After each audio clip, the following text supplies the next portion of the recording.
दीप दादा गणपत काका.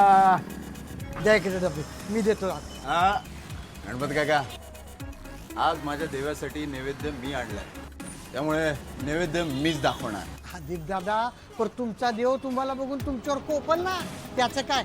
ऐका माझं द्या मी देतो. गणपत काका, भक्ताचे भोग हे भक्तानेच भोगले पाहिजे, हो की नाही? आपण देव द्वारपालावर रागवल ना. हा द्या इकडे द्या. द्या द्या दीप. गणपत काका मी देतो डबे. नाही नाही दीप दादा द्या थोडं तुम्ही ऐका माझं. अरे असं काय करत? नाही.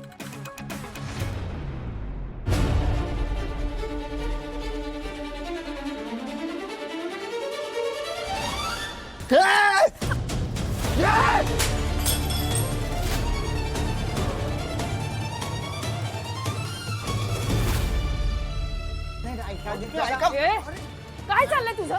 कोण समजतो स्वतःला? लाज नाही वाटत? आधी माझी रिक्षा फोडलीस, नंतर माझी पुस्तकं फाडून टाकली आणि आता काय काकांचा डबा चोरतोस? खरंच लाज नाही का रे? तुझं अख्खं खानदान गुंड वगैरे आहे का? हे संस्कार आहे तुझे? हातकट. चोरी का करतोय ते सांग. हातकट. कोण आहे तू? काय संबंध आहे तुझा? चल बाजूला. ए, मी कोण? माझं नुकसान करून मलाच विचारतोय मी कोण आहे ते? मॅडम ऐका. ओ बाई, मी काय नुकसान केलं तुमचं? हो काका, कसं लक्षात असेल याच्या? दारू ढोसून होता ना तो. आता पण दारू ढोसून आलायस का? त्यांची मॅडम, चोरी ऐका. करतोय. किती निर्लज्ज आहेस रे. बघा. नाही, सगळ्यांना ना कळायलाच पाहिजे की तू काय लायकीचा माणूस आहेस. O by. नाही, तुला आज शिक्षा झालीच ए, पाहिजे. तुला चला, कळतंय का? सगळ्यांना कळायला पाहिजे.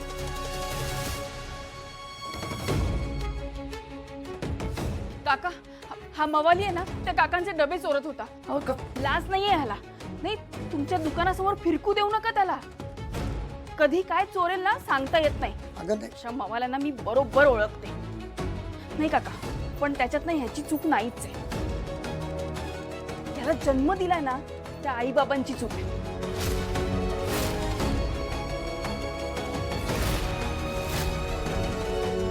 खरंय तुझं. अशा मुलाच्या बापाला भर चौकात उभं करून जोड्याने मारलं पाहिजे.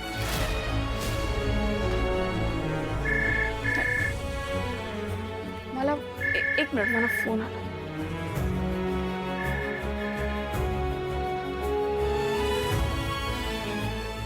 मी तुझा बाप आहे बाहेर कुठे सांगत नाही याचं कारण कळलं असेल तुला. माझी अब्रू घालवताना बरं वाटतं ना तुला? मुलगी बोलली ते बरोबर आहे. तुला जन्म देणारा मीच दोषी आहे.